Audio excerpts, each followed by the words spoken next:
ನಮ್ಮ ಸುಕೃತ ಆಸ್ಪತ್ರೆಗೆ 46 ವರ್ಷದ ಮಕ್ಕಳಿಲ್ಲದ ಮಹಿಳೆ ಬಂದಿದ್ರು. ಅವ್ರಿಗೆ ಪ್ರತಿ ತಿಂಗಳು ಮೆನ್ಸಸ್ ಆದಾಗ ತುಂಬ ಹೊಟ್ಟೆ ನೋವು ಬರ್ತಿತ್ತು. 3 ಇಂಜೆಕ್ಷನ್ 2 ಟ್ಯಾಬ್ಲೆಟ್ ತೊಗೊಂಡ್ರು ಒಂದು ದಿವಸದಲ್ಲಿ ನೋವು ಕಡಿಮೆ ಆಗ್ತಿರ್ಲಿಲ್ಲ. ಕೆಲಸಕ್ಕೆ ಕೂಡ ಹೋಗೋಕ್ಕಾಗ್ತಿರ್ಲಿಲ್ಲ.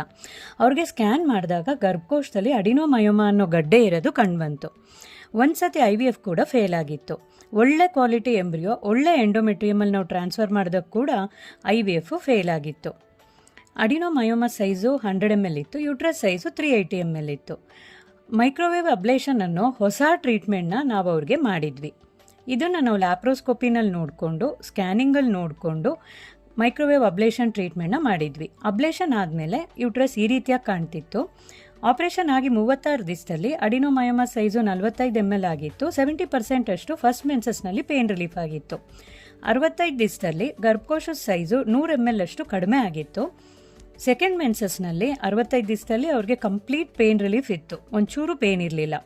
ಅಡಿನೋಮಯೋಮಾ ಈ ರೀತಿ ಸಿಸ್ಟಿಕ್ ಡಿಜೆನರೇಷನ್ ಆಗ್ತಿತ್ತು.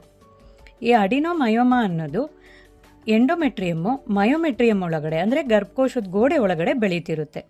ಈ ಮೈಕ್ರೋವೇವ್ ಅಬ್ಲೇಷನ್ ಅನ್ನೋದು ಇದಕ್ಕೆ ವಿನೂತನ ಯಶಸ್ವಿ ಚಿಕಿತ್ಸೆ ಆಗಿದೆ.